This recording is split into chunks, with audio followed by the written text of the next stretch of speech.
Yes, people. We are back live. We are back live on the Sarcasm City TV YouTube for another edition of the Euro 2024 Q&A. People, England with another terrible performance in their 1-1 draw versus Denmark. Spain looked impressive again. Narrow win over Italy as well.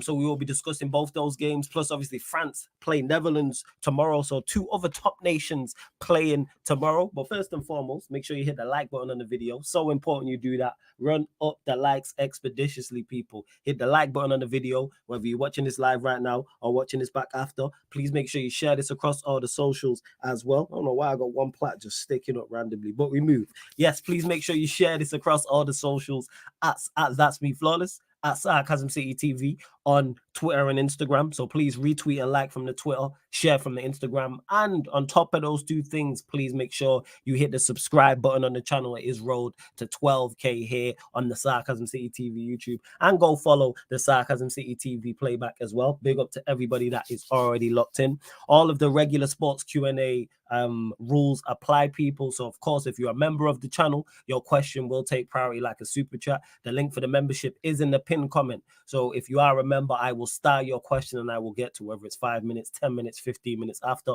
And of course, if you super chat, we will get to your question as well. But if you are a non-member if you are a non-member or it is a non-super chat and it is a great question, we will get to that, people. But yeah, England talk of the town, as always, is like Manchester United in regards to one, always being in the news, two, a manager that's not good enough, for three, terrible football. I feel like I'm watching Manchester United. And it's ironic that Ten Hag said what he said about Southgate and England after the Serbia game. And everyone was like, I know that ain't who I think it is. You know what I'm saying? Talk about, look in the mirror. It's the same thing. It really, really is. But I see everybody in the chat already. Big up to Jez in the cut. Big up to Warrior J. Big up Eli. Big up King. I see you lot. What are you telling me, though? Big up Ryan as well. What are you saying, Jez? You cool?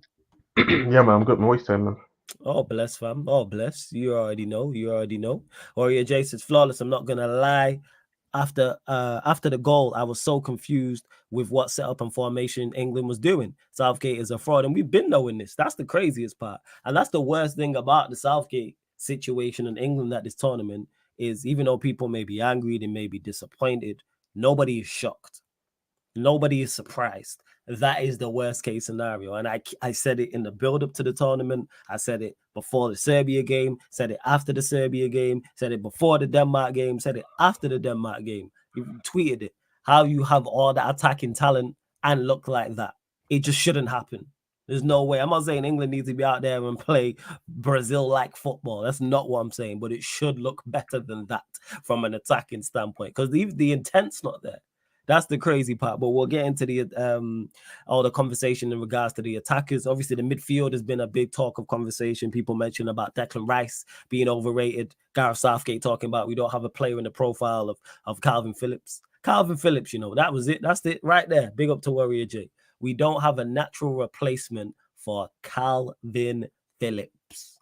Make that make sense. We don't have a natural replacement for Calvin Phillips. Two things on this. One, you could have called up Calvin Phillips. Calvin Phillips isn't injured. If you really thought he was that integral to what you've got going on, you could have called up Calvin Phillips. And number two, if you're relying on Calvin Phillips to make your whole team tick, then you are just not good at your job. And thirdly, we've watched you with Calvin Phillips in the side, and it wasn't any different to this. Like, what are you talking about? It's not like Calvin Phillips was in the side and England were playing much, much better football. Don't let England get into a Euro final or get into a World Cup semi-final fool you in regards to performances, which aren't as important in tournament football because it is about results, because you don't necessarily have to be the best team in the tournament or play the best football. But you still have to be some form of a cohesive unit, both defensively and offensively as well, which England are neither. But I will give Southgate his props. Him taking off Harry Kane surprised me. I think that surprised the nation. I couldn't believe that. I said nothing was shocking. That was shocking. I said immediately, I was like, right, maybe it is coming home. Yeah. I was like, maybe it is coming home. Man, took off Gareth Southgate. Took off Gareth Southgate. Took off Harry Kane. Right. And you know the crazy part is, instantly you've seen the difference having Ollie Watkins up top. Someone who just makes runs in behind. And that's what Ollie Watkins did. He did it 3 times in quick succession. One where one of them wasn't even successful. Trippier had the ball on the left-hand side. And Trippier's he's not played the passing time, but so Ollie Watkins has made the run and checked. Trippier's then played the ball, and then I believe off of it, England got a corner. Then he had the chance, the pass that got played into him. I can't remember who played the pass into him, where it was a good save from the goalkeeper. And another time he won a corner, and that was 3 times in quick succession. Watkins just gives you something different. Simply running in behind. Defenders don't want to be facing their own goal. And that's what Ollie Watkins will give you. As they didn't really get the ball, Bowen was quiet as well, but it's have a plan and stick with it. But yeah, to say we don't have a natural replacement for Calvin Phillips is crazy. What are you telling me, Jess? No, I mean, you said pretty much a lot of things that I obviously agree in terms of the way I view Southgate. Obviously, like, because I had this debate literally in the group chat, and I literally said that because obviously I think some players played way worse than some other did. I think Rice, Absolutely. I think Jude. I don't get the Trent slander. I don't think Trent was that bad. I think he was just okay. I don't think he was bad. Like, but you know where I think Rice, the Trent slander comes from? Because of the level, the expectation people have from him, not playing in midfield, probably, but just as a player.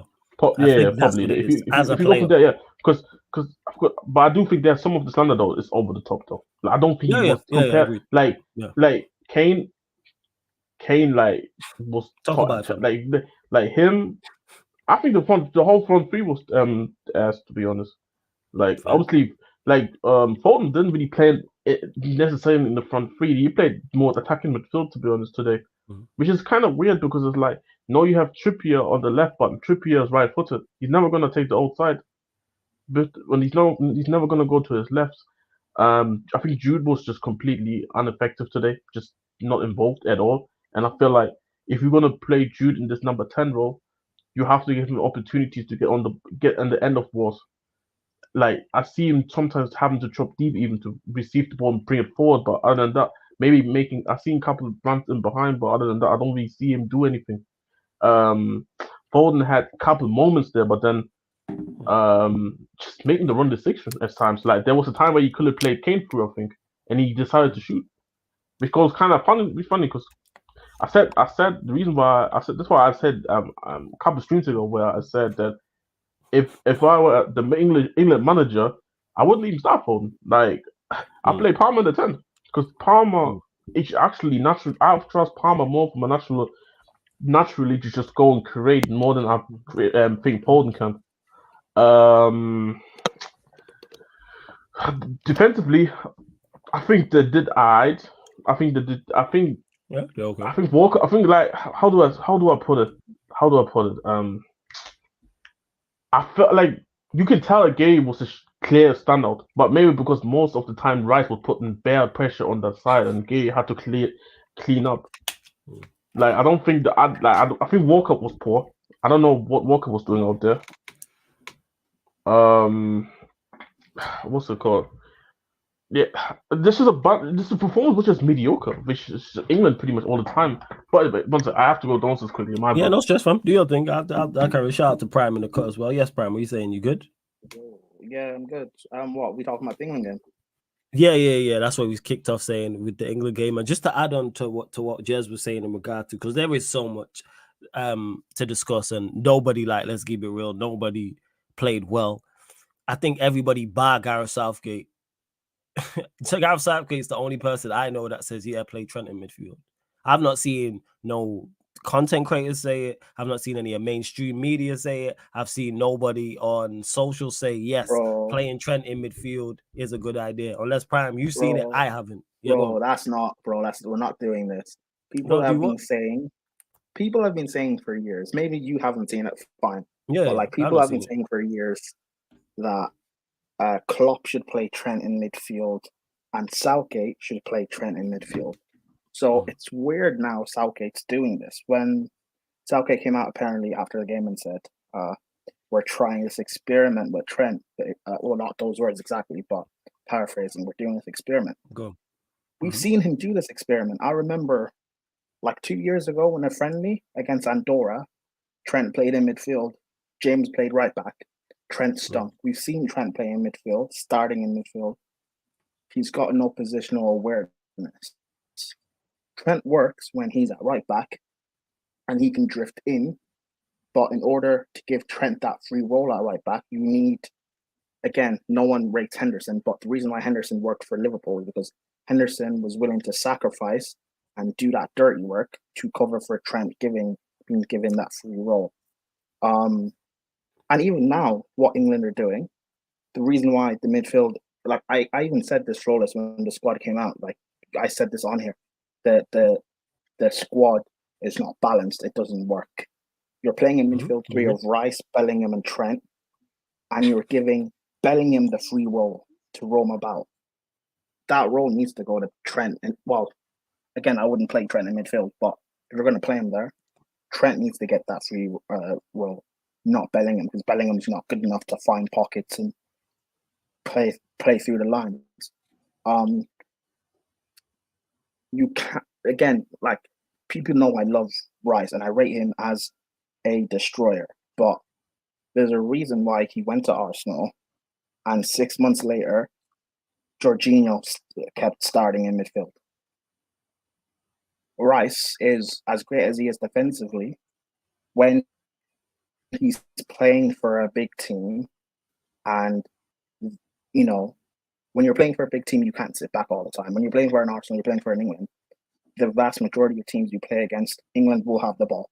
England will be facing, you know, it's up to Trent or Rice to be able to conduct and dictate in midfield. He can't do that, which is why he needs an adequate partner, which is why Phillips worked for a few years, because Calvin Phillips is actually good on the ball.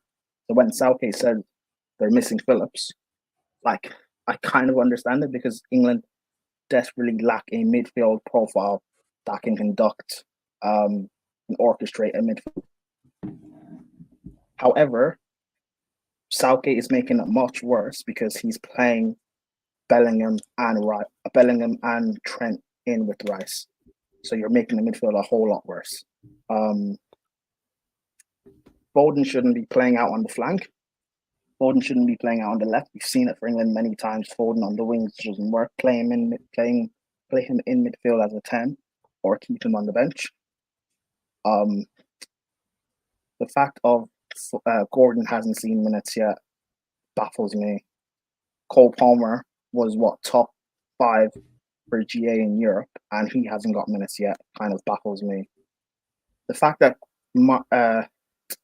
Guehi, a Palace player, has been England's best player in these 2 games is so embarrassing.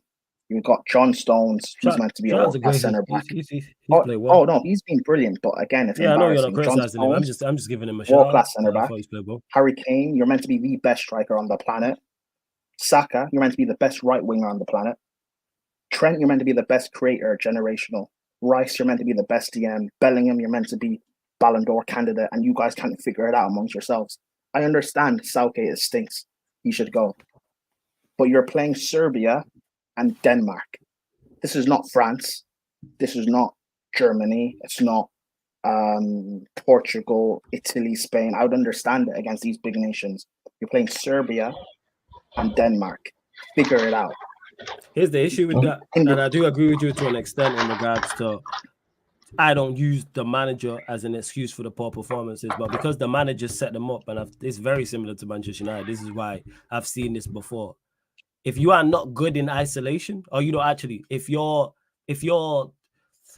preferred, what's the word I'm looking for? If your preferred a way to attack is not isolation, you are going to struggle under this team.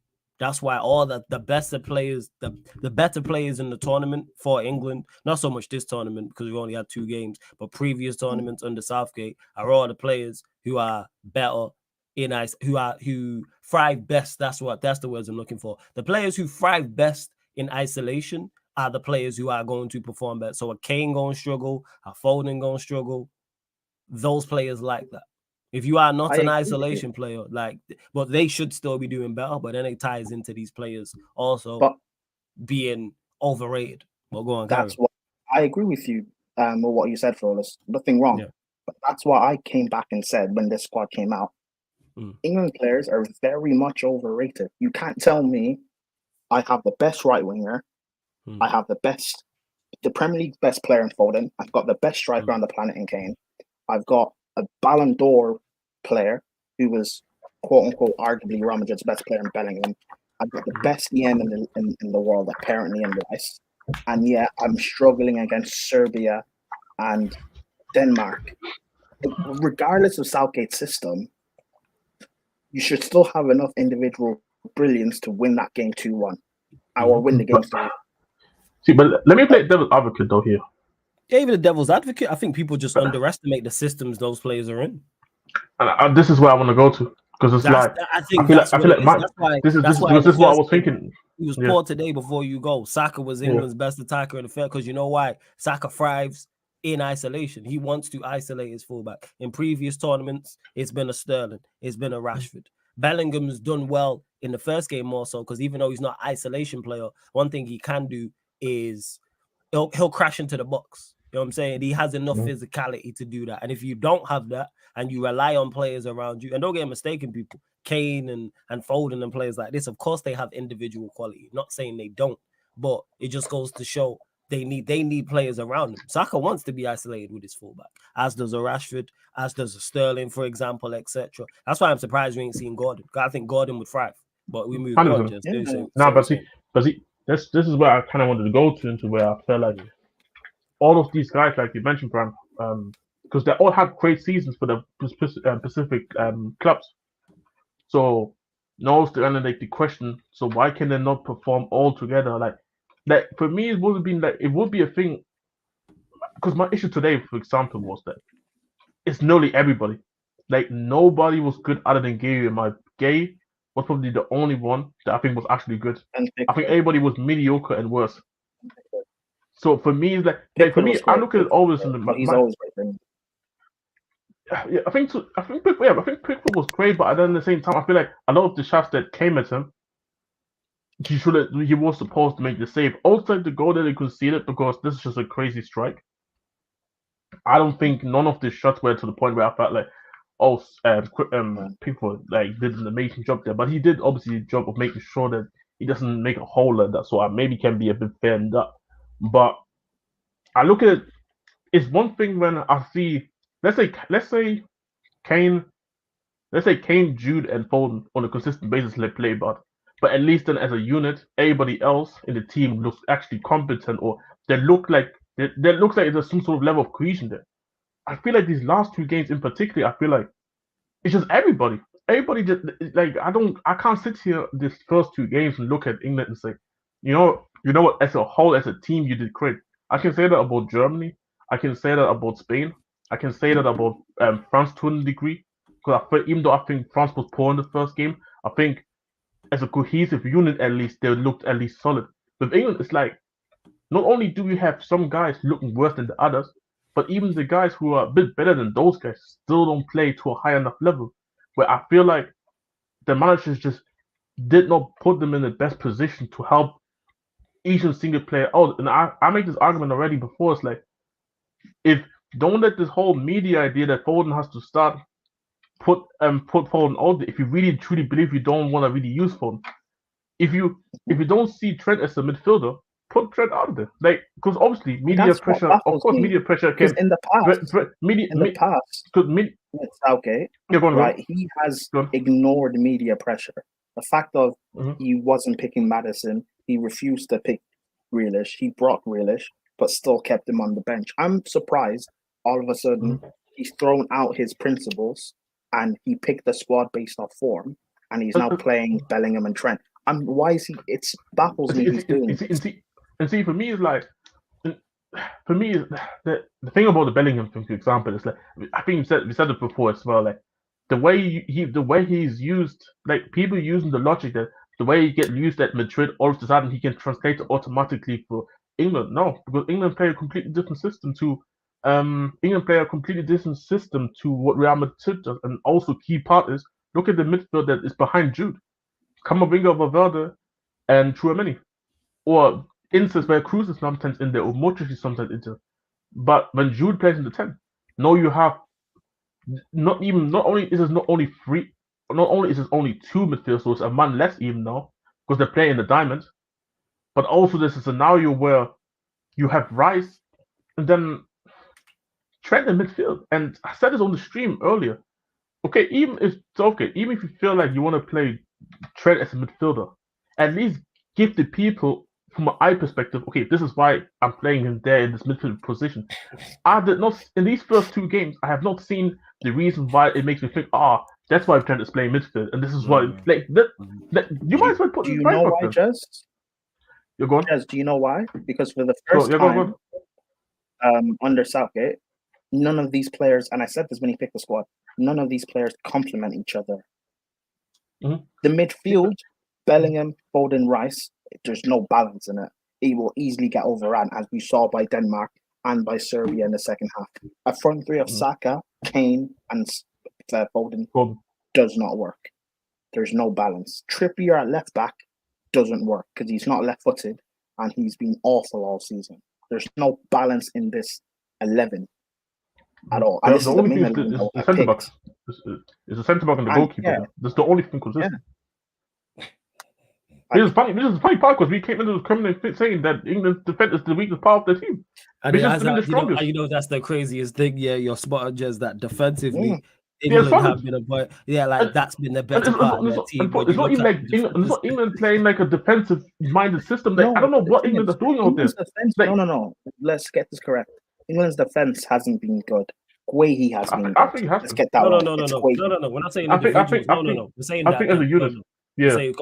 Talking totality in the team, they've not been half their part. Before it came, I said that Trippier and I thought Trippier and Walker weren't good, but as a unit together, the defense did a job, which is the bad thing because I don't think Southgate is playing necessarily defensive football. I don't know what they're doing out there, to be honest. Which is the whole point. He's trying to give these guys freedom. We saw that in the first half against Serbia. He's trying to give Trent, Bellingham, and Foden all the freedom to play, which doesn't work if you don't have a system to facilitate that. Because this is the funny thing that somebody said that literally, one of my friends said that he's making Foden specifically today, not the last game, specifically today. He said he's making Foden and Jude fight each other in the midfield in the areas they occupy. Like generally speaking, they're walking into each other. Because then you had Trippier the whole game on hugging the touchline as a right-footed left foot. You know what I mean? And see, the match fit is here. Sometimes you see Trent go into the midfield for Liverpool here. But it's not like he's playing actually in midfield. He's coming from the right back spot. And then they have another centre-back there. But England doesn't play with 3 centre-backs. It was so confusing. The positioning was weird from England. And this is where I say, 100% players should be doing better in certain aspects in terms of like Rice. The way sometimes Rice get caught out. Do I think the system necessarily helped him today? No. But at least control the ball at least with your first touch. At least, because sometimes he was putting pressure on the team just because of his first touch sometimes. Jude, release the ball quicker. Kane, I know the ball is not coming to you, but don't at least lose every single header against the opposition. Like he was in numbness today. Like he was not there. I think Saka was poor today. That's what I'm saying. Outside of Gay, I think there was no good English player today. And there were some guys who stunk it out even more than the others. And this is what I'm saying as a collective, that the fact that I can only sit here and say only the centre back, and then even maybe Pickford, if you want to say, played good. This is where I do have to look at the manager and say, why is everybody playing so bad? There is some sort of level of responsibility. Because I look at responsibility and I feel like everybody has to take some sort of responsibilities. Yes, the players need to take responsibilities, but why is your first? And we called it on the street. We were laughing about it. Why is Gallagher the first sub? And this is you can see the biggest issue was the fact is that England today played more of a low block than Denmark did. Denmark was kind of chilling in this mid block kind of situation where at least they can go sometimes in counter attack if they have sometimes the enough man going forward. England's counter attacks was shocking today as well when they were on the low block. Yeah, because you don't even have the players for it. And big up to everyone that's locked in. Continue to get your questions in. I've started some of the better comments as well. And with it in regards to the individuals we're talking midfield, I like Declan Rice, and he's someone who, don't get mistaken, no way misunderstood people. I think Declan Rice is a good player. I think Arsenal in the system he is in with Arteta and the players around him, very good player. That is it, though. He's nothing spectacular. He's nothing extra special. For those that I hear that watch back again, notice how towards the back end of the season, Troop stopped asking me if he's £100 million player. Because when I said that, I was looked upon as if I was crazy and I was hating because Manchester United are dead. So it's like, oh, you just hating. He's not an £100 million player, and he's still not a £100 million player. Is he a good player? Yes. Is he a very good player in the correct system? As we've seen for Arsenal, can he perform to a very good level? Also, yes. But for England, you see it out there.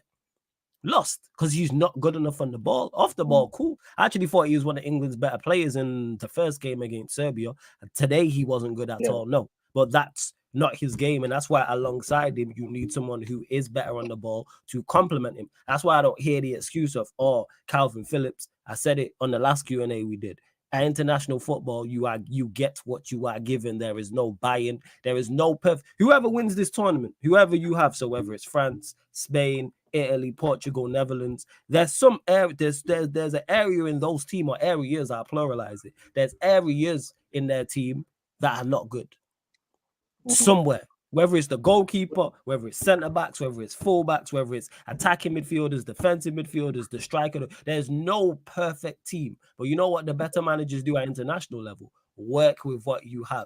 Now, do England have the perfect blend and the perfect midfielders in that perfect players in that area? No. But you can do better than what you are getting. How can Denmark with Højbjerg and I forgot the other guy's name. Hodgman. Yeah, because I've got to mix it with Højlund. How can those two look like a more competent unit than England did? So if Denmark can do it and Serbia can do it and other teams who don't have England's quality can do it, how come England? That's why I don't hear the excuse of that. Yeah, Southgate's terrible, Duncy. But I'm just saying on players, yes, they need to do better. But with Rice, it's like, help him. You know what I'm saying? Like, he's not there. Playing Trent midfield is just woeful. Playing Trent in midfield is just woeful. And that's my thing with England, because a manager like Southgate will only make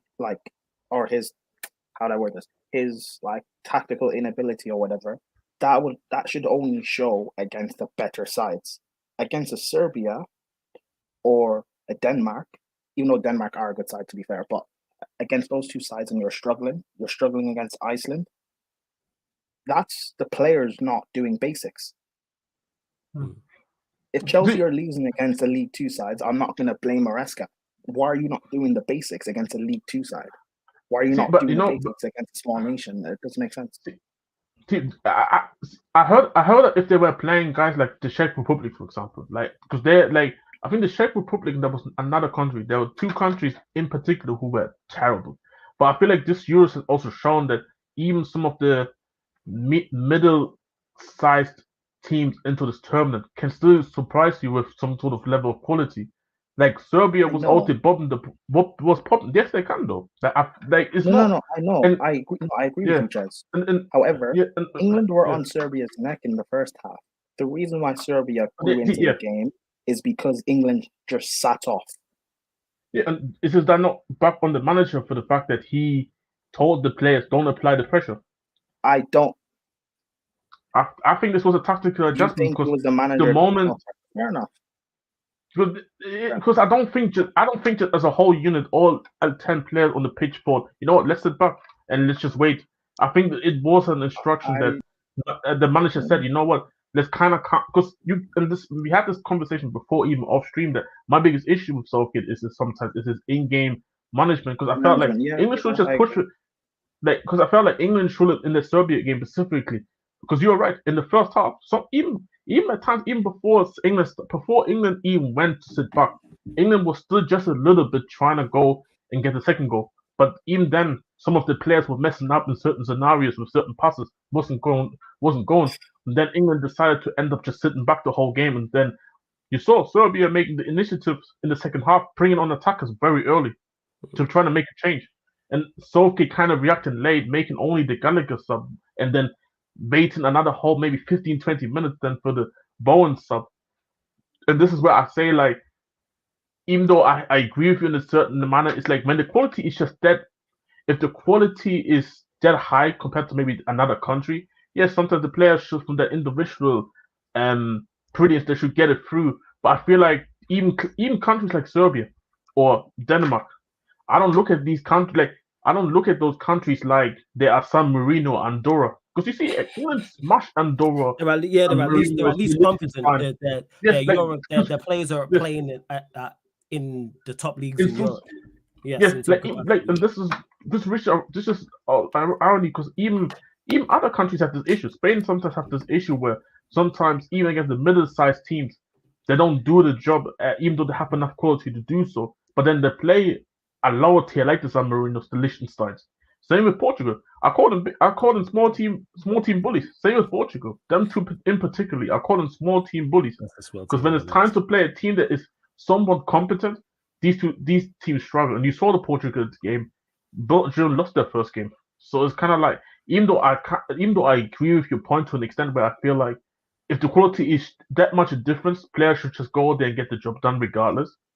I still feel like not only is the international stage a bit different to compare to club football because there's not this consistency of every single one of the players playing together or training together week in week out, but also I feel like it's just I think there's this mindset in the league season. You know you can mess up and still go and get the result later on the season. But in this tournament kind of thing, especially when you get to the knockout stages, this mindset of we can't fuck up here. So do we want to do our own thing or do we want to listen to the manager? And I feel like I said, there's many factors that go into this England thing. Why England struggle, and it's not surprising. Like we all came into this. It's multiple things. Like I say, playing Trent central, which is like just play Trent at right back. So Don to you, so question: how do you think they'll go? I think quarterfinals.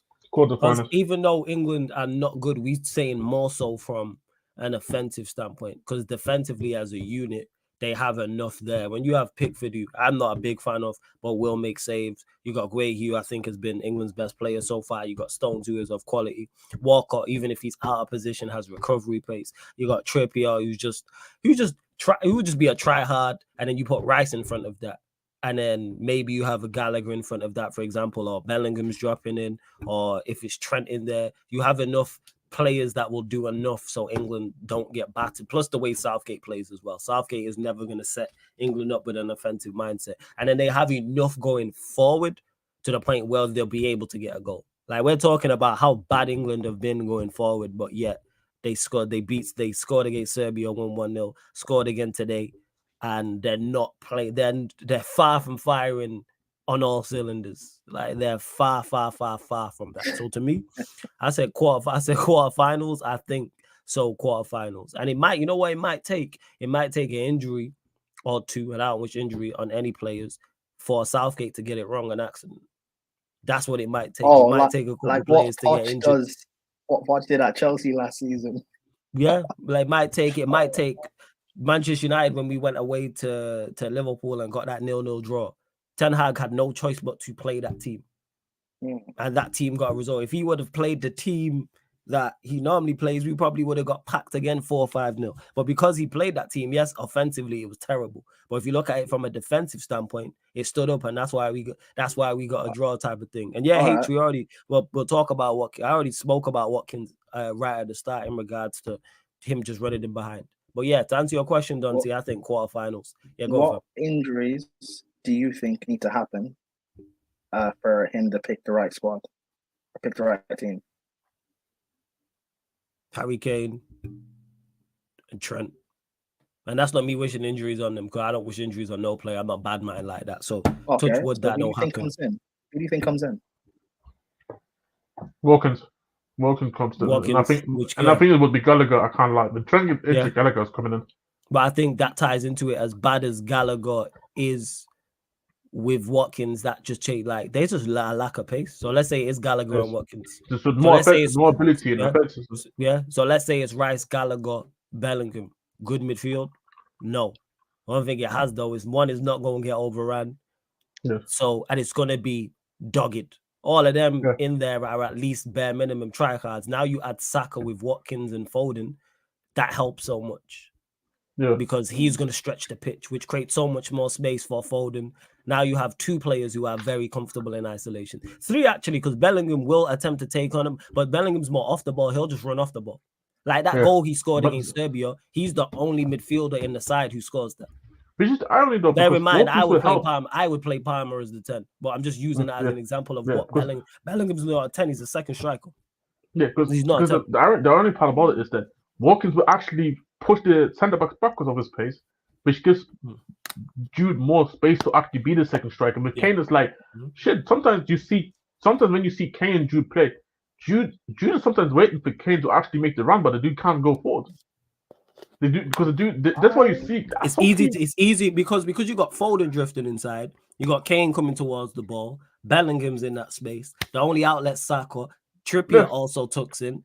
Not only is the defense able to push up, the defense is also able to. We don't have to worry about anything bar Saka, so we can compress. So you've got Kane, Foden, Bellingham. Let's say it's Trent, all central, all in the same space, all trying to do the same thing. And then Trippier is giving you nothing. Walker's trying to overlap, but Saka's there, and it's like that's easy to defend against. That's why Watkins. We've seen the difference he made. I said it right at the start. Watkins made 3 runs in quick succession early on from coming on, and you see the difference. That's why, because Foden can play, but you have to play a Luke Shaw. But yeah, go on. That's what Serbia did. Big up Lex as well. And big up Lex. You're breaking up, Prime. Say that again. That first half, and you look at the seconds.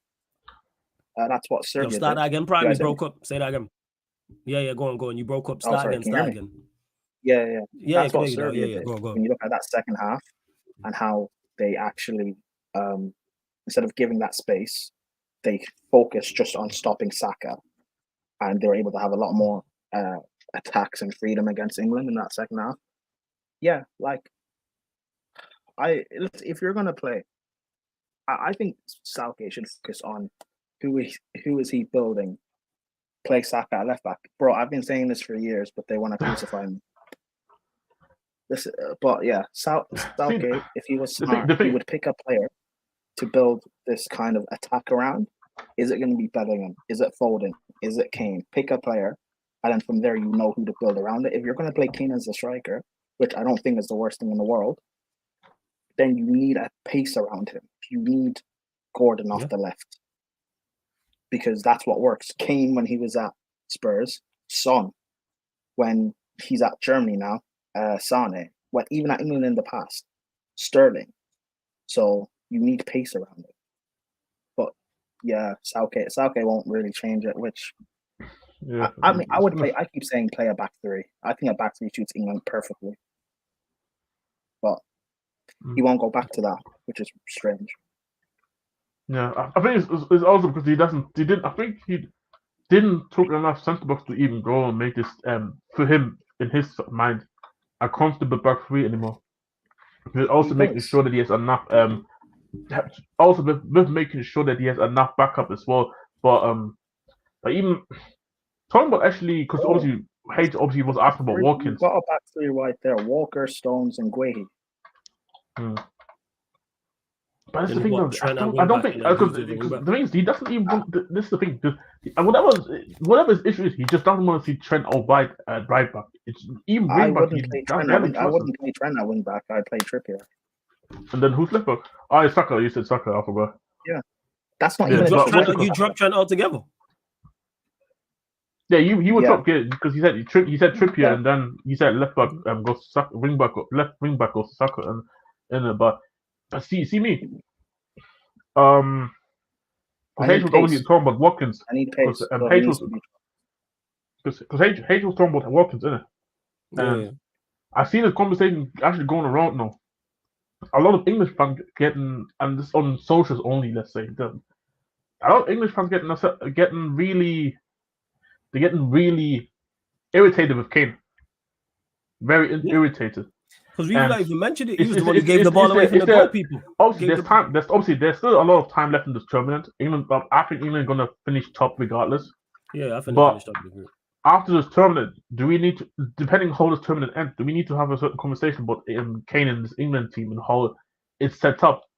Because I talked about it. This guy, the marked decline in terms of physical ability is crazy from just a year. I'm not talking even 2 years, but I'm talking just a year.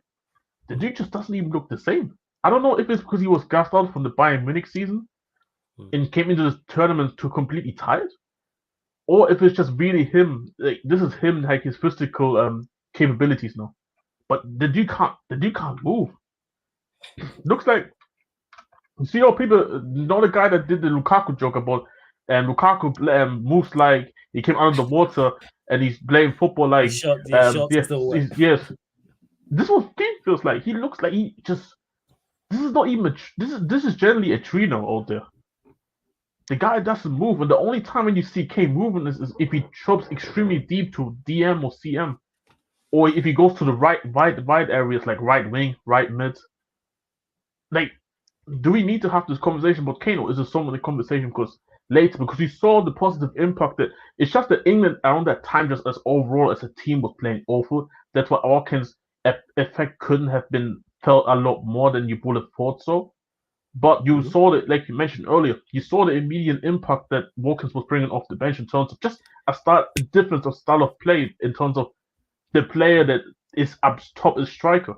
And you, as you mentioned, it was harder for the Danish players to actually go and defend him though.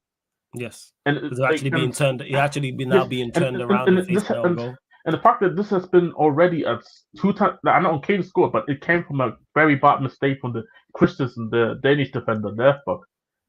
But overall, it's like again, it was way too comfortable for this was comfortable for Serbia. It was comfortable for Denmark. Obviously, like I said, I hold my reservation with the Kane situation, but I feel like this is one to look out for because if this is going to be a common theme where the guy is consistently not going to struggle for England, is it then where we have to look at Southgate and say, Southgate, is all your fault? Or is he saying that is Kane maybe just not it in terms of for this England team?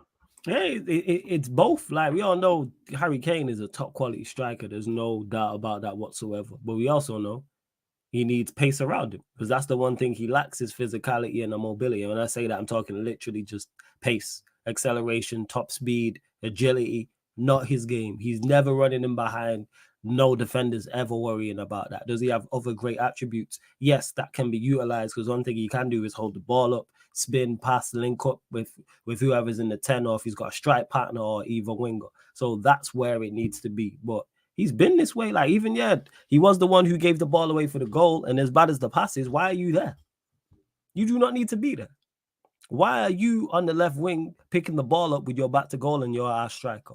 What is going on? You're supposed to be one of our outlets. Even if you're not going to run away from anybody, stand up on the halfway line so we can play the ball into your feet. Play the ball into your chest so you can hold the ball up. Maybe we can spring an attack. Just get us up the pitch. Or you get a foul, which also gets us up the pitch. He should have been dropped. I would have dropped Harry Kane. You've seen the instant difference that Watkins made. And that chance that Watkins, I won't say he missed because it was a good save, but the chance that he had, Harry Kane's never creating that. And that's not because of a lack of quality. He just physically can't do that. It's like we don't have to stop. Like that's just it. Yeah, like I don't get. No, I don't get. I do get it because even I feel like because you know how certain people compare it to, for example, a Luis Suarez dropping sometimes deeper or a Benzema dropping deep. It's not the same because at least these guys can actually move. They can actually go move and make it back into the box in the right time. But I think there's also context because I think. Yeah, but there's also context people aren't adding. Those other situations, like for example, Real Madrid when Benzema would drop deep, he had players that were actually running in behind and filling in that space. Mm-hmm. Like with England, yes, when Kane drops deep, whether he should or not, that's a different conversation to have. But when he does drop deep, no one runs in behind, and that's the problem. If you're gonna, and that goes back to what I said, who are you building this team around? If you're building it around Kane and allowing Kane to be Kane, then when he drops, you need someone that will run in behind. Son did it at Spurs. Sterling did it for England in the past. You had Sane who does it for Bayern. In this England team, no one's going to run in behind. Well, Gordon would, but he's on the bench. So that means you have to tell him to sacrifice his game. Or when Kane drops deep, tell Bellingham to run in behind and stop, because Bellingham shouldn't be dictating the ball in midfield. Bellingham should be the one making those runs when Kane leaves or drops. That's one point. And two, with England, like this is why I say, like with England, it's just a much deeper issue than just a Kane or a Southgate or whatever. This is what England are. It's what they've been my whole life. What they've been flawless his whole life is what they've been for, what is it, 50 years of hurt, 60 years of hurt. This is what they are. I've seen them I've seen them had Scholes, Lampard, Gerrard, Rooney, Beckham, generational players, and they barely reached the semi-final. Again, I'm not going to cry about, I'm not English, I wouldn't cry, but England fans shouldn't be crying about not doing well with Kane and Saka. Like, you couldn't do it with Rooney and Gerrard. No, I think no. I think you can, because I think it's just because a previous team failed who was better doesn't mean you can't criticize this team. And also the competition was much more stacked in regards to international. No. I'm not saying you can't criticize. They can, but like, I don't know. It's the discourse I see about England. Because it's the manager as well. Like, I think that's what people stems from. All them times England didn't have a manager that was good enough. That was true. It. Whether it's Capello, whether it's Sven, McLaren not making it, whether it's Southgate. That's where people's issues lie in regards to their criticism. But you know what I hear about England? Yeah, go on. You know what I hear? And again, like, people, when I defend Southgate, it's not even to defend Southgate, but it's like I call out the other issues people won't talk about with England. People say get rid of Southgate, that's fine.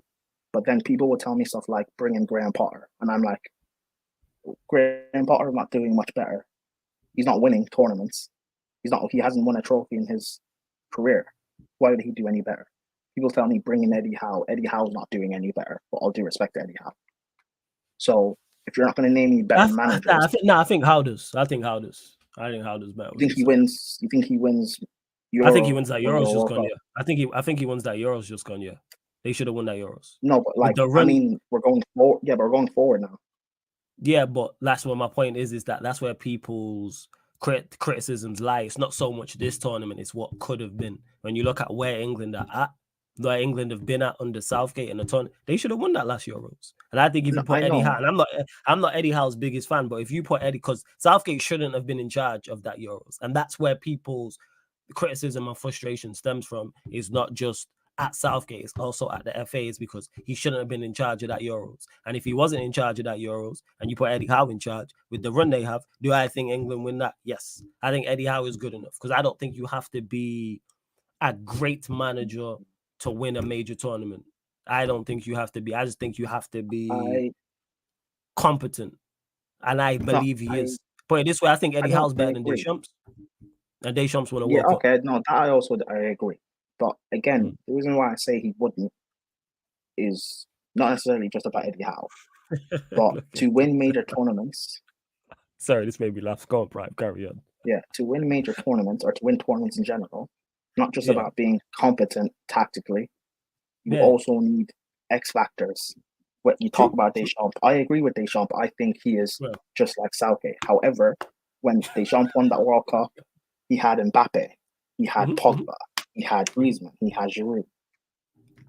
What big game players do England have? I flip it on his head.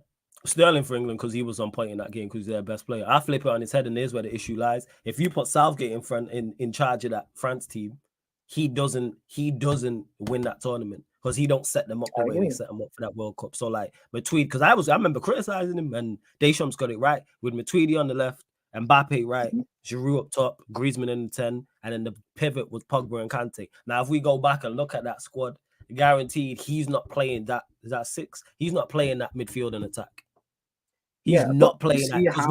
Because one thing Deschamps did, to his credit, was have it balanced. And that's why I think if you give Mourinho that side, he wins the tournament. Because one thing Mourinho can do is put out a team that's balanced, and Mourinho isn't right now, 2024 or 2022/21, is the guy. And I think that 2021, that run England had, that was a balanced side. Yeah, it was yes, it was more balanced than this. What was the midfield again? What was the pivot? What was the midfield in the top? Or not Rice and Bellingham. It was Rice and it was Bellingham and not Bellingham. Henderson. It was Phillips and Rice. Phillips and Rice. Wait, Rice was Wait, part one of the second. team. I'm gonna check now. 1 second. Yeah, because it was a back three. Fair enough then. Because I thought it was Henderson. Let me check this. I'm gonna be able to check the final right now. Yeah. I can't remember off the top of my head. So this is the lineup right now as we speak. So it was a back three. So you had Walker, Stones, Maguire, Trippier and Shaw as wing backs, Rice, Phillips, and then you have Sterling, Mount, Kane. And then on the bench, you got Grealish, Henderson. Yeah. I think got Henderson's full name there. Rashford, Sancho, Saka, Ramsdale, Mings, Cody. Dominic Calvert-Lewin, Sam Johnston, Reece James. Yeah, Jude Bellingham was there. So when I look at this team, formation spot on. No way in hell should Mason Mount be starting there. All that attacking talent but that was a final. Key. Yeah. Yeah, no, that was the final. But in general, that tournament, that was a balanced side. Yeah, but that's the biggest criticism. Is it's fine details. Let me actually pull up the semi-final as well. I'm just having a look here. 1 second. Did they play Ukraine in the semi-final? Or was it the quarterfinal? No, they played Denmark. Quarterfinal was Ukraine. Quarterfinal. So even the quarterfinal team. Yeah, I got a team. Yeah, it was. I don't think Mount played. I don't think Mount played semi-final. He missed the semi. No, he did. He did play the semi-final. So he played Kane. So he played this. Yeah. They've got it here as which I believe he switched it. This is the quarter. Yeah, it was a back four. He went because I'm watching it right now too. Like he played Shaw, McQuire, Stones, Walker, pivot with Phillips, Rice, and then a front four of Sterling, Mount, Saka, and Kane. Exactly. That's more balanced than today. Because I can see that and go, at least you're playing players in position. But the point overall that I'm making is that if you put a better people's criticism comes from if you have all that talent, if you put a competent manager in charge and not the worst manager. He is the worst manager, like just collectively, like people talk. I don't know anyone that rates him. I don't know anybody that would take him at their club. But the thing is, I know, but I'm not even arguing any of that though. Like, but my point is, even with Eddie Howe, for example, England still don't have the big game players when it's needed to step up. Was it France v Argentina, that semi-final, right? The World Cup. When France won that World Cup. Was that not 4-3? It was. I think it was a 4-3. Yeah. Or 4-2. I'm checking it right now anyway. But yeah, that was like 4-3 or 3-2. That was a chaotic, hectic game. And you know what happened? France's big game players stepped up. I don't see England when things, the tactics are out the window or things are chaotic. I don't see England's best players stepping up like that. And that's the big difference for me. I'm looking at it now. It was 4-3 against Argentina, then 2-0 versus Ukraine, and then 1-0 against France. Even though, because Rose made the point about Sterling, and I actually agree with the Sterling point, but I feel like, even then that France team, you had Pogba and Conte was also big, massive parts of that World Cup team, though. Like that's what I say. But like this is what I'm saying. I'm further on your point. I'm actually further on your point in terms of that. Yeah, Sterling in that running was one of the key players, but I don't think just only one player is enough. I think you need a bare minimum 2 at least. Just 2 guys that you make a and that's my point with England. That even with a better manager, like to a certain point, a manager can only do so much. I still need my players, my big game players, to step up when it gets chaotic, when it gets hectic. I need you guys to step up and show character. England don't have that at all. So what? England will get Mourinho, they'll get to a semi-final, they'll lose, and then it'll be Mourinho's fault again. They'll get Eddie Howe, they'll lose, and it'll be Eddie Howe's fault. Eventually. Absolutely, but you see me? For me, the key word there, what you said there, is for me character. Because I feel like a better manager can definitely manage them better. But I'm looking at some of these guys, and when it gets when it's early, these guys feel like no pressure. It's still a lot of football left, but it feels like the last 10, last 15, last 20 even. How are these same players? Like I put Kane in the category like the moment it's a big game and you're asked to do more and the time is running out, the worse you get throughout the game. Like it's a repeat offense, and obviously Kane is one of the main players in the team, so it's kind of like you look at him and be like. I mean, even to a degree, with Jude, I feel like he had a great season. He had an amazing season, but he hasn't really shown in like a final that he can come out and be like, you know what, I'm be the one that can step up too. Saka hasn't really shown it. Like Saka helps England a lot. He helps England a lot. But even then, in the final, we haven't really seen these guys in these scenarios go and step it up. In the big You know, moments. do I think And a manager can help? 100%. That's why I'm like. That's why we had this discussion off stream, and I said this like I want to see this manager change because I want to see these players can't use no more this the reason of Southgate is the manager anymore.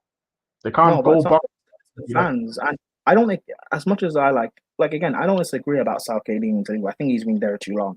That you do need a change. yes, I agree too. But ultimately, like what Flawless said, international football, I can't buy Vinicius. I Players, can't buy a new player. You need to work with what you have. So you bring me a new manager, but I still have the same players that have continuously let England down in big moments. What do you want me to do? I can't make Foden any better. I can't make Saka step up. I cannot make him step up. See, with the Foden better, I can say you can probably utilize Foden better in a better role to get more out of him.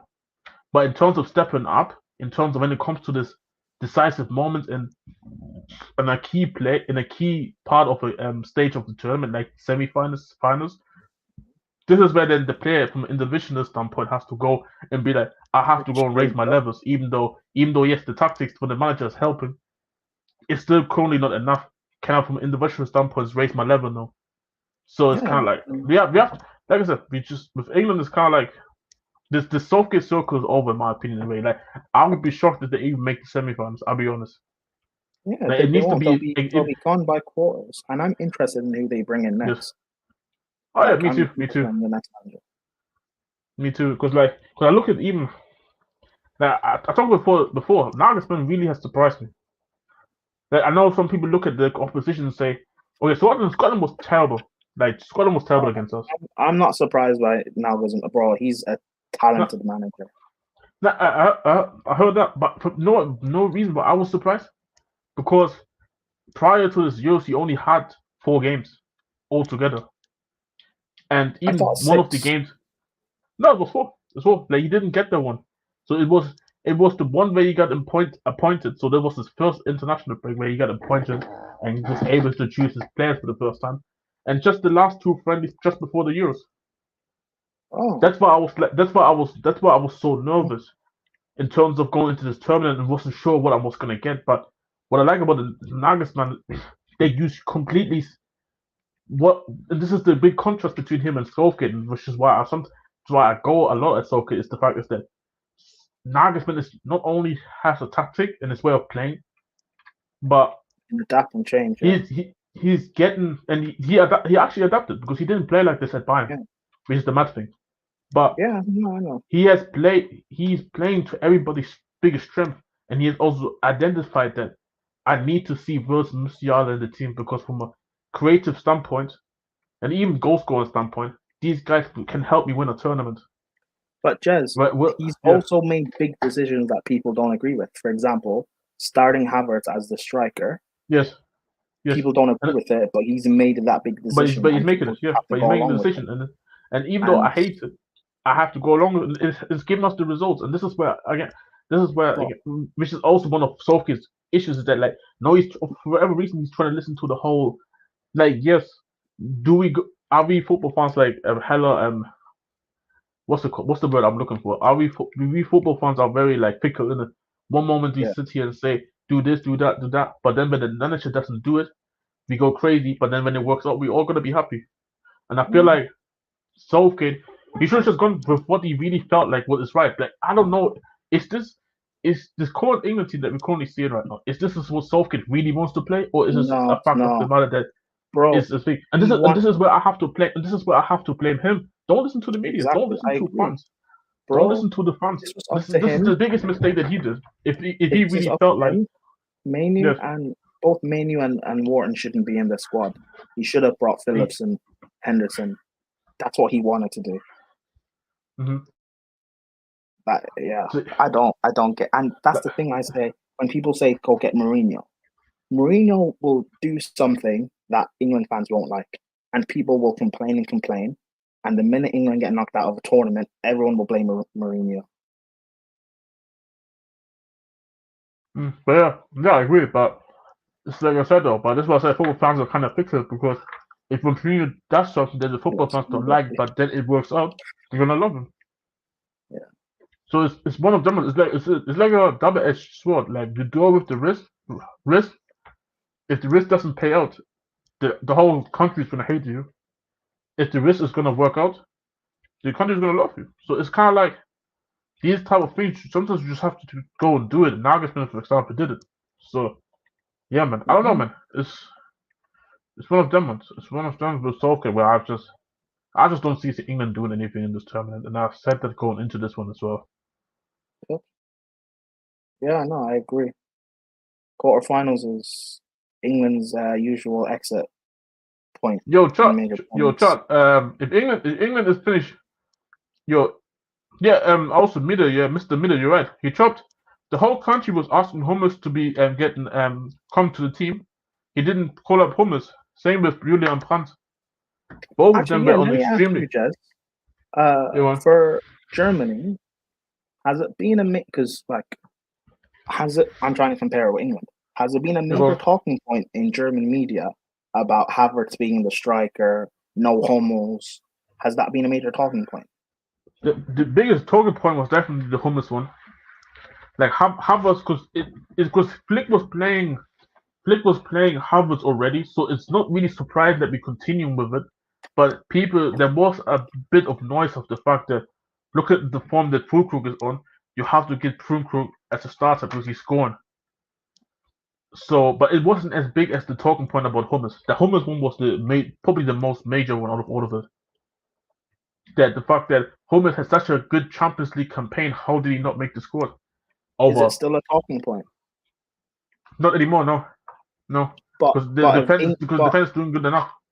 But if Southgate, for example, didn't bring Bellingham or whatever or Trent, England it would still be a talking point now. And this is why I say, like, England, the fans, the media, you guys don't deserve greatness because you don't allow players or a manager to be great. But then devil's advocate though. But playing devil's advocate though. But do you think if England would, let's say, argument's sake, in a world that doesn't exist, Jude Bellingham doesn't get caught up despite this amazing season at Real Madrid, but England performed as well as Germany did for the first 2 games. Do you think England fans still going to complain? No, they would, because the minute things go bad, they would go and say, "Why didn't you bring Jude?" No. I mean, in terms of just with the first 2 games, like Germany just did it. But no one cares about but Jez, no one cares about the first 2 games because the Euro 2021, everyone loved Southgate up until the penalty shootout and Saka missed, and then all of a sudden it was Southgate's fault. So England fans, like, they don't care because ultimately, when you lose, they will blame you. Now, because the thing is, because you asked me about the Hummels thing, and you asked me if there's still any noise about it, and I say no because of the first 2 games. But I want to see But I want to see the moment we start losing, or if we lose and go out in the round of 60 or a quarterfinal. I want to see what the conversation is then about Hummels, or if Hummels should have been in the team, because football fans can switch pretty quick. That's what I'm saying. That's why I was like, you know what? I think for the first 2 games, I actually would think that England fans would be calm because again, the team is winning, the team's playing good football. And in the day, like the main thing about the Germany is not that Germany is winning; they're playing also great football. The fans love it, and it's at home country as well, so it goes all in hand. But I want to see the reaction for the German media the moment Germany loses. Like one of the biggest talking points, for example, is that Nagelsmann has made it possible now for Gündogan to actually stand out now in Germany, because one of the biggest criticisms for years now has been that Gündogan doesn't perform to Germany at any tournament or any friendlies. This tournament now so far, even though it's 2 games, everybody's in love with Gündogan again because he's performing and we're winning football matches. So yeah, I don't know, man. But yo, chat also. Obviously, Brian's muted. I don't know where Flawless went. Put some questions in the chat. Well, I'm gonna go and answer some of the questions. Well, them 2 are calling out here. Brian says they're here. Yeah. Okay. Speaking of, go back to Ryan. James McLean. Anyone who doesn't know James McLean, he's played in the Premier League famously for like West Brom and stuff. Irish international. He spoke, I think yesterday. Big up, Sheik. He spoke yesterday, talking about Declan Rice, and how like he's very overrated and stuff. Like he thinks he's a good midfielder, but like he thinks he's overrated, that he's not world class. And the Arsenal fans were attacking him, obviously, because he's Irish. Declan Rice, went to play for England. He's Irish heritage, yada yada yada. But the things that he said actually make sense. And when you pair that with what Gary Neville said about England not having a Jorginho, Modric, Kroos type. Like, listen, I've watched Rice for years since he broke through at West Ham. Everyone knows I rate him, but I've realized his limitations. Like on the ball, like he's not, and I'm not even talking about like spraying a 60-yard pass. Like spraying a 60-yard pass is quite easy to do. It's Hollywood, but can you keep things simple when it's supposed to be simple? Can you slow the game down? Like he doesn't orchestrate the game like that. I don't think there's any England player that really does that. Trent doesn't really do that either. Bellingham definitely doesn't. Again, Mainu, he's brilliant, but Mainu's very young. I don't feel it's fair to throw him in because when England do get knocked out, he will get blamed. Yeah.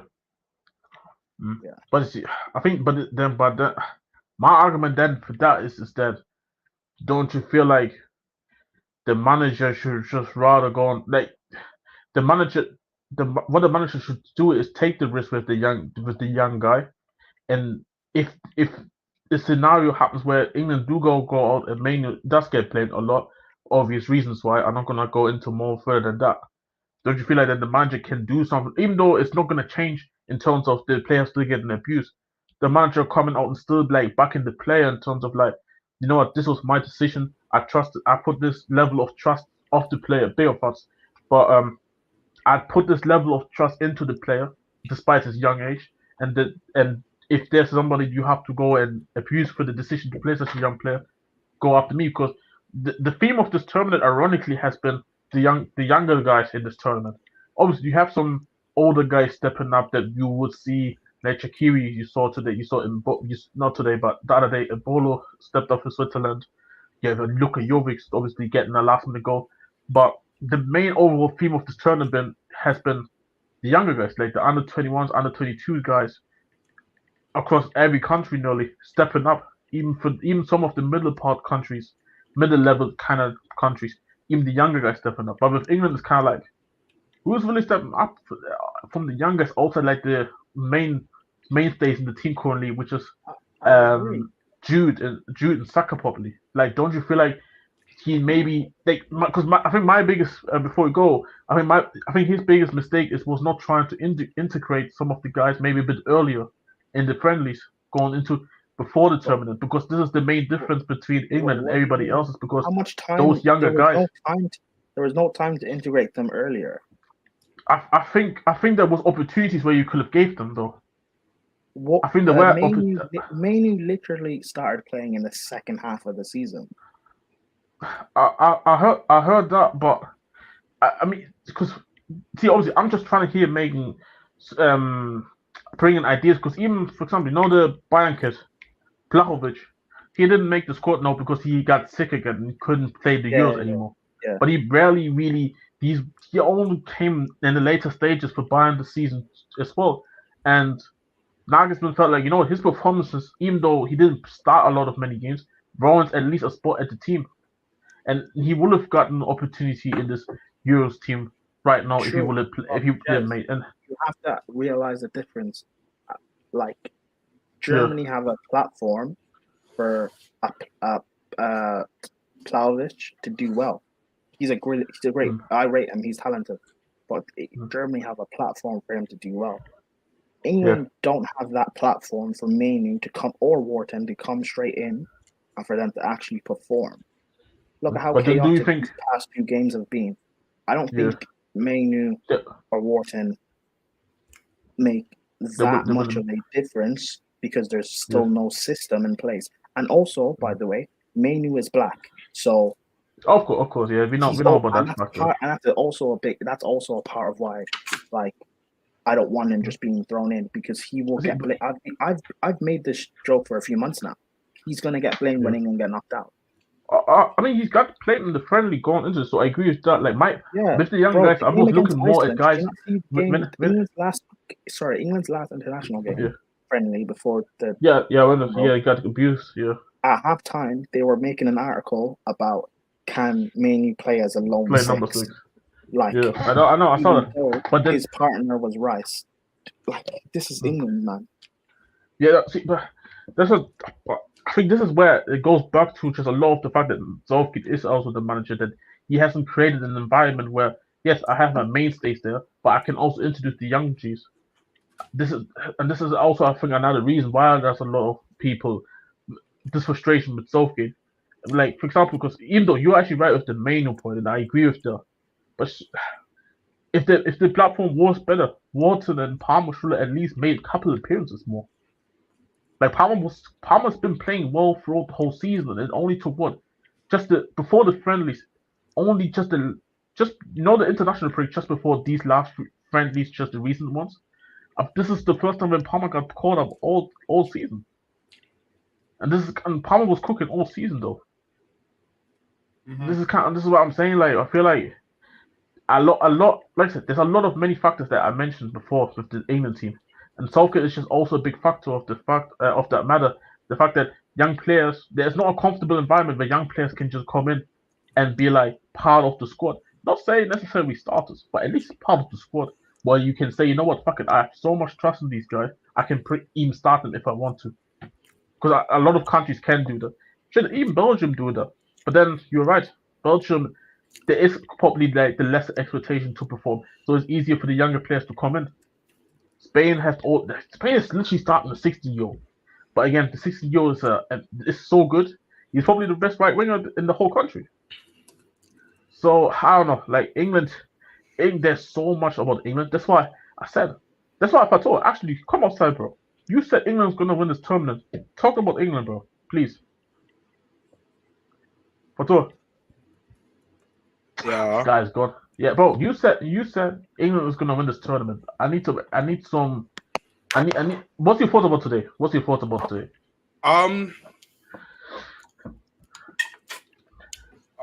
To be honest with you, it's kind of rocket science. Like, everyone has been asking for creativity in the final third. Like, let him land, man. Jeez. Man said it's rocket science. Let him land. Sorry. Let him land. Where was I? I think everyone's already explained it about Southgate doesn't know how to use some of the players that he's got. We all know Bellingham is not a striker. Why did he put it there in the first place? He said that, I want to experiment something. Well, if you want to experiment, you could have done that months ago. Again, he the way that he came on the press conference, that apparently we haven't got that proper DM like since Calvin Phillips. I think it's just not a PR nonsense from him, in my opinion. Like, he don't want to get any backlash from the media, but in reality, like, he knows he's getting the heat from some of the England fans. So I don't know what to say, really. Like, I mean, if I could be shameless when I say the stars are aligning, but in reality, it's just that I want to see, as a neutral, like, I want to see England win the Euros. Just a bit of kind of like old school vibes. I just want to see where the England used to have that glory days back in 1966 to win the tournament, and I just think he's not helping himself with the amount of changes that he's been doing. Trent is not out DM. Don't bother put it there, even though Liverpool have been playing Trent over there. But respectfully, this is why I don't like the application of players playing in the clubs. They think that they're in the same formation as if we were a national team. No, it's not that.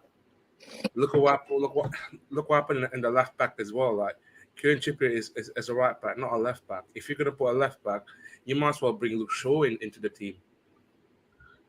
You But might this is as where they well made the get- mistake. you might as isn't well it? get the some random guy from I don't know whose his name is. Alfie Doughty. Luton left back. You know that Luton left back? You Yeah, might as well Doughty. take Yeah, him. Doughty. Yeah, Doughty. Yeah.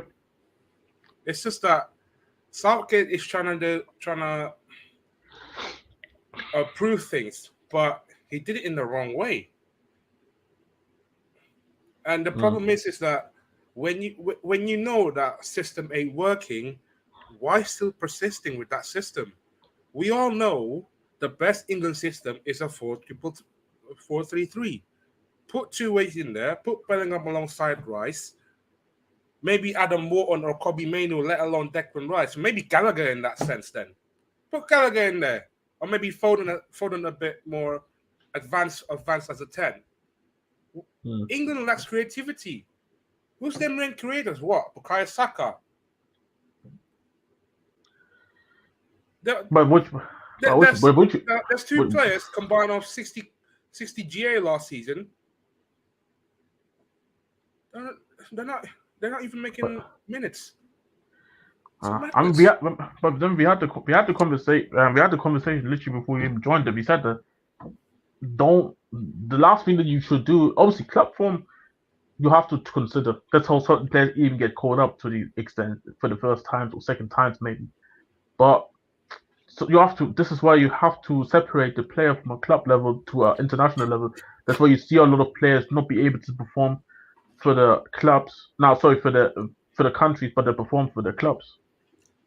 So, bro, I can't just thinking about England just annoys me because it's just so many issues that I can just talk about. That's what I don't understand. That's why I don't understand why people even think England can go and make a run. It's crazy to me. I don't like. We can talk about the vibes and the players and shit. Like Jude is in the work. Like Jude is in the Ballon d'Or shows, and Kane scored 40 goals in the Premier in the Bundesliga and all that. Like shit, all that shit doesn't matter on the international stage when these guys cannot reproduce the same level of performances. Also, people. Fatou, it's your birthday today, right? Technically, no. Yeah, it is. Yeah, so your people, everybody in the chat, wish Fatou a happy birthday. Happy birthday to you, Fatou. Have more life. How you feeling about? Actually, you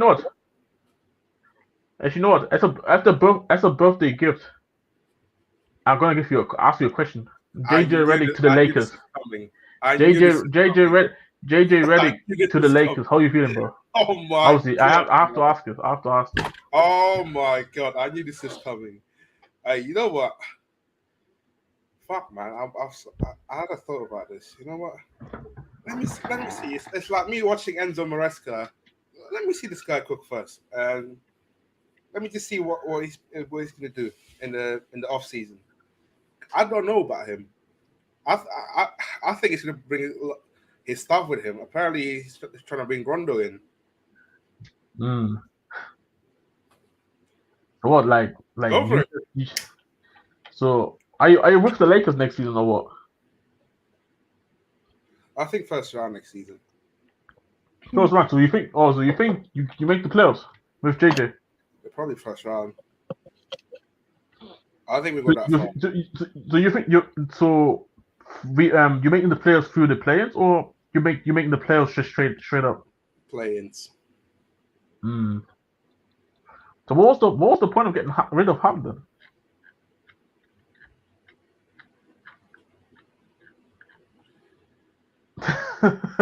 Honestly, I don't know. I don't know much about him. I'm gonna let him cook first. All I can say is, Barry, I think this is probably JJ Redick's first head coach role as a coach in just basketball. I think, just in context. So yeah, obviously I have to ask this question, because anyways, that's over. JJ Redick since it's obviously your going birthday, to. Patrick, since it's your birthday, maybe I shouldn't even ask this. What Shit, do you Yo, fucking want? it's Joe. us, man. Like, I don't mind. What do you want as your birthday present? What do you want for your birthday? What do you wish for your birthday? Wow, he's not gonna say what he really wants. Watch this guy. Foles is on mute, right? What do you want for your birthday? I thought Paul is probably still here in the Archer, area. It's just that he's muted. Just speak. Why, Archer. is he in playback? Archer, just speak. No, he's not on playback. He's not on playback. Archer, just speak. What do you want for your birthday? Either a phone call from Elena or Sophia. Okay. Bro, what? Hey, Archer, God you may damn. not get the phone call. But guess who's backstage? Elena? I'm joking. No, he's doing the pitch, he's not even locked in. Look at This guy, you know. Probably at work. Man said Eleanor over Sophia. Hey, really? The word question is, I never said Elena or Sophia. Man, allow it. You said Eleanor first. You didn't say Sophia. bro, this guy, you said Eleanor. Brian, why you? It doesn't matter who you said first. Like, let it be. Let him laugh, bro. Like, can you not have a phone call for both? Hey, but yo, people, No. like, When I said guess who's backstage, he said Eleanor. He didn't say Sophia. So I mean, Sophia's not on the channel here, so obviously it would make sense. Ed says, you see the way Fatter's posture changed when you said backstage. Well, he was getting giddy, bro. He was getting giddy, you know. Hey, right now, but more life to you, though, Fatou, man. I hope you gonna have a blessed day, man. I hope you have a blessed day. At least England's not gonna ruin it on the same day, so that's a good thing. But Ed is actually saying here, related to the question and basketball question. The real question is: Are they bringing JJ for LeBron or a long-term future? What are you saying, Fatou? I think give it 2 years. 2 year, what is it? 4-year contract. 4-year contract. I think that could be LeBron's final years in like the Lakers. I'll be real. LeBron can play at. Just real quick. All right, just real quick. Jazz, pick a number between 0 and 9. 9. Okay, Potter, pick a number between 0 and 9. 8. That doesn't help me. Bro, Okay. you said number between 1 and 9. Okay, but Potter, pick another number between 0 and 9. Okay, then 9 then. Oh my god. Jez, pick a number between 0 and 9. Oh, 1. That doesn't help me either. Bro, what are you trying to do, bro? But Jez, pick another number between 0 and 9. 8. Okay, Potter, pick a number between 0 and 9. 10. Let's say 9. Bro, 9, what? 9. That doesn't help me. Hey, Oh my god. bro, Joel, I don't know what this guy. I don't know what Prime is trying to do. I don't bro. know what I'm gonna do. Potter, pick another number between 0 and 9. Fine, 5. Okay, I say 8. 8. Okay. What's in there you go. the middle? What's in the middle between 5 and 8? There's no middle. Pick another number. Oh my god. 7. You both pick 7. Brilliant. Thank you. Jesus Christ. You said what? Wait, you said what? Oh, you both picked 7. That helps. Thank you. Okay, I take 6 then, and he takes 7. Yeah, Joe, he said 10. Yeah, I don't know what Prime is doing, but yeah, let me just go. People just continue putting. Well, Prime is doing something where I have no idea what he's doing. Just put questions in the chat in the meanwhile, and I just go through them. No, but yeah, Will's asking, just happy about the trade. Yeah, man, bro. Finally, P Giddy is out of my team now. Straight, from what it looks like, it's a straight swap. Caruso for Giddy, and we get actually somebody who will actually be a part of a team that it brings depth to the team. It gives us options now off the bench, and also from just a perspective of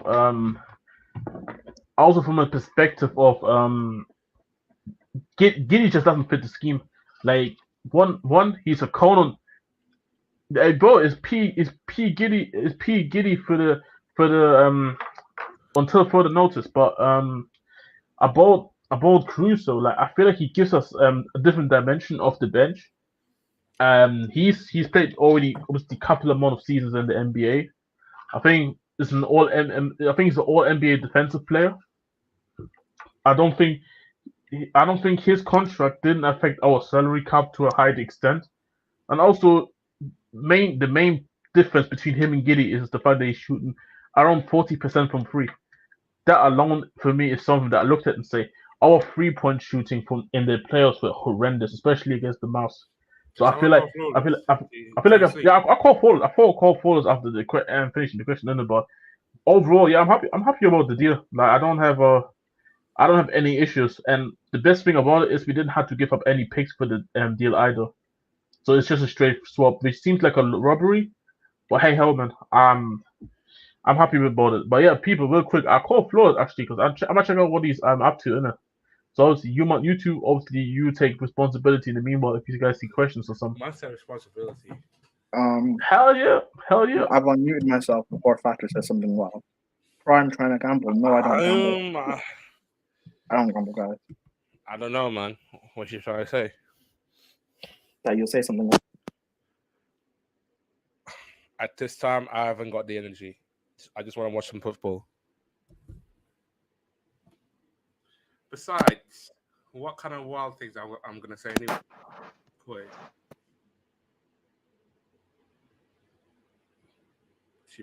I think he's asleep. That's number one.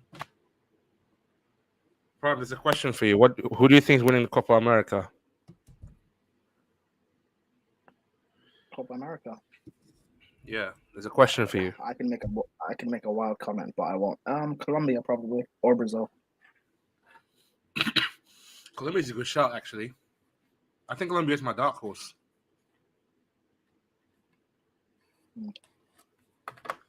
Argentina might be the favorites. You know what? I'll give a hot take. Brazil won't make the semifinal.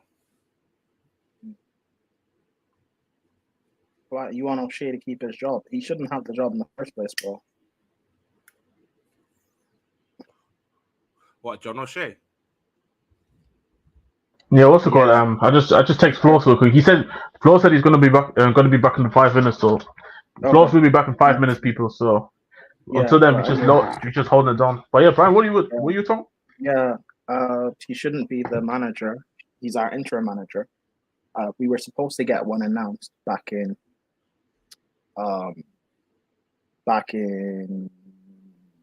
April, and that got postponed.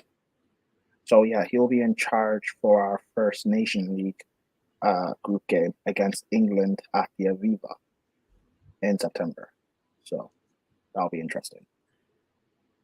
So potentially New England manager. Hey, yo, but who you think? Actually, let me ask. Who you think Nigeria's gonna take? I don't know. If there was any, I might be the guy that was in charge.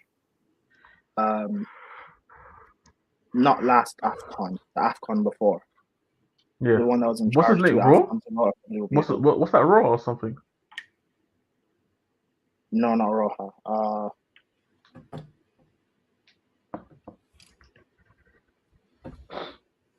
My mind's gone blank, but I don't know.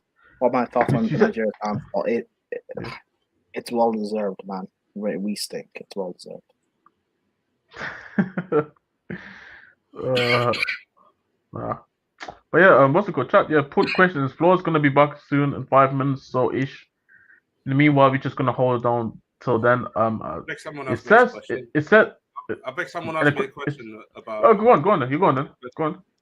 I beg someone asked me a question about birthday gifts.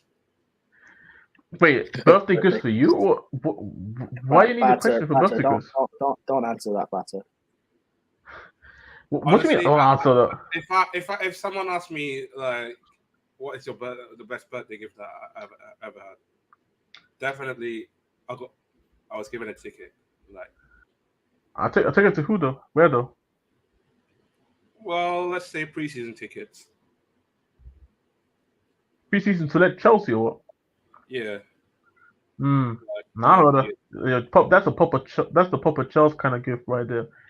All right, Ed, that's kind of crazy to say, but Renard, I can't lie. I think the French Federation is probably paying them more money to be the I'd say right now. French women's team Like, national team than the actual Nigeria team. I can't even lie. No, He's probably getting paid more.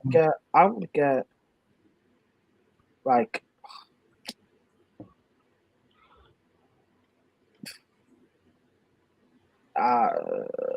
hold on, sorry, one sec. Yeah. No, go on. Yeah, don't worry. The chat saying, Brian, what's your thoughts? Brian, what's your thoughts on Nigeria's downfall? Yeah, I know. I already answered that. Oh, you answered already. Fair enough. Yeah, sorry, I just came back in from texting Flawless. With Brian is still looking it up. Joel is asking, what made you guys fall in love with your clubs? For me, it was more of Gareth Bale kind of thing, where I was like, Gareth Bale is actually my favorite player. Like in terms of football, all the footballers I've seen, he's my favorite player. So this is kind of like the relation that I have to Tottenham, and just ended up staying with Tottenham, even though he left after like 2 seasons since I supported Tottenham in that time, and he went to Madrid, and I was stuck at Tottenham. But hey man, I don't hate it. And yeah, that's kind of like I don't really have like some crazy Cinderella story on the whole. I ended up supporting Tottenham, but Fats, what made you fall in love with Chelsea? John Terry's debut, 1990, I think 8 or 7. I don't even remember. Remember when at that time? See, for those who want to go old school, I think I forgot what game. I think it was the before Christmas period. Chelsea lost about a couple of key players, injuries, and then they had to call up John Terry from the academy. From the first day, man. Oh my days, I love him so bad. And then you just say, fuck it, like, so John Terry's then your all-time Chelsea player in terms of favorites. 100%. Oh, fair enough. Number one. I think it's my number one. Yeah. JT's my number one. Lamp's my number 2. Drogba 3. Hazard 4.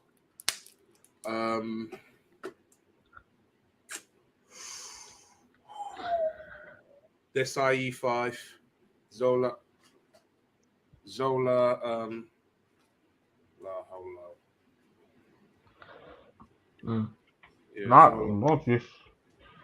That's Kondo. That's Kondo. Yeah, sorry. You're prank. Oh yeah, you're back. There you go. Yeah, no, I don't know. If I'm assuming this guy just put in the chat. Ed, yes. A week ago, into the season, Vialli got sacked. Season where Vialli got sacked, and like a week into the season. Of course, Thatcher remembers. Actually, Pam, before we actually continue, because Joel asked the question, what made you? I'll answer that question in a minute. But yeah, that name I put in the chat, Augustine, I'm assuming he will get the job. But if it was me, I would try and go for. I mean, the FA is a mess, so they probably wouldn't do this. I would try and go for these up and coming young coaches. Yeah. I mean, maybe Ireland actually should do this. I would try and get Michael Carrick. I think Michael Carrick could do a brilliant job for Ireland. But who knows? Actually, Irish manager, I'm surprised they haven't given it to Damien Duff, because he's managing in the Electricity League currently. So, I don't know. We'll see. In terms of why did I support Chelsea? My dad was a Chelsea fan. So. Well, actually, not why you support it. It was more of like what made you fall in love with Chelsea, though. Even though your dad is a Chelsea fan. What was that moment where you said, you know what Chelsea is? Yeah. Oh, I said this before. My first Chelsea player I fell in love with was Frank Lampard. He was the first Chelsea player that I truly loved. So, which is funny because of what I do now. But yeah, he's the first Chelsea player I really love. So. It makes sense. You're a crook, though, so it makes sense why even your favorite player you slander them. It makes sense, man. Oh no! So yeah, people, you got your answers right here from all three of us in terms of that Was question. this about Joel's asking me, but was this Yeah, about this was about to go next. was this about the Anton Ferdinand stuff? Yeah, he's probably going asking about that question. Or was this about the Wayne Bridge one? Yeah, okay. Until Joel clarifies himself, what's it called? I mean, it's a touchy conversation anyway, so we don't necessarily have to go there. But Ed's obviously What is asking the it? question: favorite ever rival player? Hazard for me. Hazard for Oh, me. what do I think about John Terry's actions? He should have been banned from playing football. It depends. Like, which one are you talking about? The Wayne Bridge one or the Anton We're Ferdinand talking one? about the Anton Ferdinand situation. He should have been Oh, banned that from one. playing football. Yeah. So and Luis Suarez also should have been Genuinely, banned from playing football. I genuinely understand where people coming from, but yeah, I don't think that's acceptable anyway. But Yeah. I don't know. Like, it's sensitive topic in some ways. Like, I do not want to speak about it because I'm not that knowing enough about the details. Because even back, it was I think it was that QPR game when we lost 1-0, and then we went down to 9 men, wasn't it? That I just find it very weird to kind of go back to that day and then remember what happened. I mean, if you don't want to talk about it, we don't need to talk about it. To be honest with you. Yeah. But if I want to talk about, I mean, if you want to talk about that Wayne Bridge one, but boy, hey, I can't lie, JD got some sense, you know. I think he got his flavor in it, but fucking hell, JD, man. I never thought that guy would do it like that, double cross his own his ex teammate like that. Oh man, you know, but yeah, in terms of the fun fact, what favorite ever rival player? Yeah, actually, before you go there, actually, the fun fact is here, Joel. That was my first ever World Cup. So that World Cup when Suarez did that handball to stop Ghana getting that goal. That was my first ever World Cup. So this was like me really watching Ghana for the first time in a tournament, and then to see Ghana go out. Like I was probably I wasn't even 10 during the period. Like, I was like 8, 9 during the period, and I was devastated when we ended up missing not only the penalty in the full 120, but also losing on the pen shootout. I was devastated. Like this is probably heartbreak from minute one. Yeah, Copa America's actually starting in like literally 1 minute actually now. Like Flo should be back very soon anyway. He's at 5 minutes, but probably gonna be back soon. But yeah, it's just a fun fact about it. That was my first World Cup ever. What Luis Suarez did. Still a dickhead to this day. But yeah. Brian, go to the actually Ed question. Yeah, to Ed question. Rival player.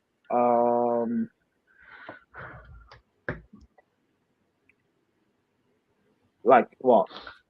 Just what? So Chelsea rivals, what? United, Arsenal, Spurs, City, Ronaldo. I think just rival. Yeah, from just specific rival. Ronaldo probably.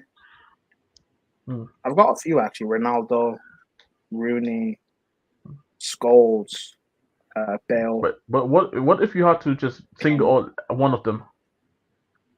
Ronaldo.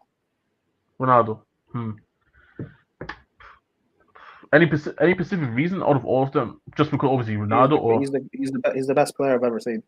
Yeah.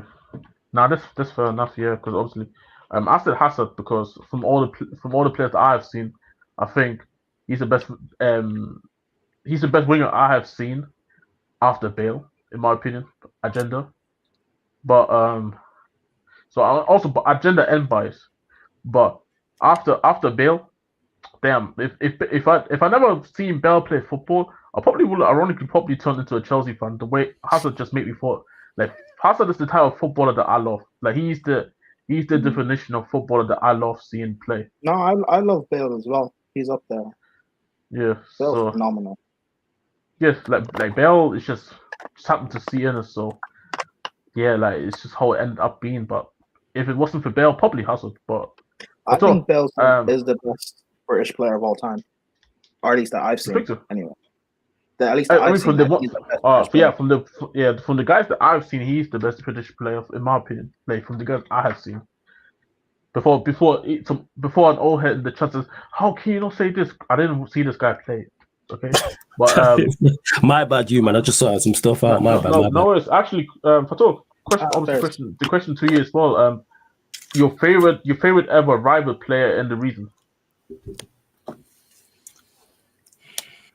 Favorite player from the rival. Yeah, and a reason to it as well. It's tough, you know. I'll answer quickly. If you have to think, then your flows. Yeah, for me, Thierry Henry. Like growing up, it was Thierry Henry, like quality. But then as I got older, Patrick Vieira. Like when I reflected on it, but my favorite, like, because obviously when you're growing up, attacking players is what everybody's like looking towards. That's what everyone wants to, everyone wants to be like. When you're a kid, it's all about the goal scorers, so it's the strikers and the wingers, the flair players and that. So it was like Henry was levels. Couldn't stand him at the time. He's one player who I was genuinely fearful of when Manchester United played Arsenal. Genuine like fear, especially as a kid. And as I got older, it's like, Patrick Vieira. Because people talk about like midfielders. Is he a 6? Is he an 8? Is he a 10? I'll say it before I say it again. Patrick Vieira is the most complete midfielder we've ever seen in the Premier League by a distance. There's no weakness to his game. You could play as a solo 6. You could have played in a double pivot. You can progress the ball. He can play 8 box to box. He could have played as a 10. People talk about Yaya Toure as a 10. He had more tech than Yaya Toure.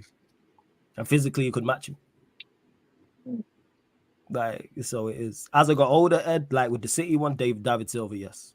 Again, I think he's the best number 10 we've ever seen in the Premier League. I think he's that good. I'll say Paul Scholes. For me, I've got Paul Scholes and Keane above. I've got Paul Scholes as well. Obviously, maybe it's a bit of bias because Paul Scholes is like, in terms of Irish. position and what he did in mid. Also, Paul Scholes is not Irish. Wait, he's not. Fuck.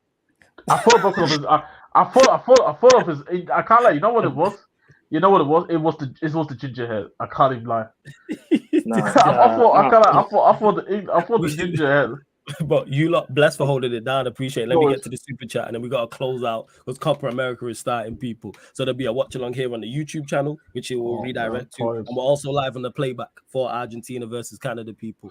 Randy, for the super chat, he says England need to drop Saka for Palmer. Useless. I've said this, but play them both. You put Palmer and 10 and put Saka, like they're great foils for each other. That's the craziest part. But that's Southgate. But big up to Jez, Prime, and Fats for holding it down. We do indeed have to close out. My apologies, people. I had some stuff to sort out. You already know what I'm saying. I'm gonna join a bit later. I need to go and rest. We're heading over right now to Copa America. Again, big up to the man them for holding it down as well. We're live on the playback. We're also live on the YouTube channel where it's going to redirect to. So get over to the playback, playback.tv/SarcasmCityTV or the YouTube channel, either or, people. And this has been the Euro 2024 Q&A live on the Sarcasm City TV YouTube. Thank you very much for tuning in. Where's the outro thing? What is going on? Conte out. It's this guy. Where's that? I can't see it. There we go. Stop.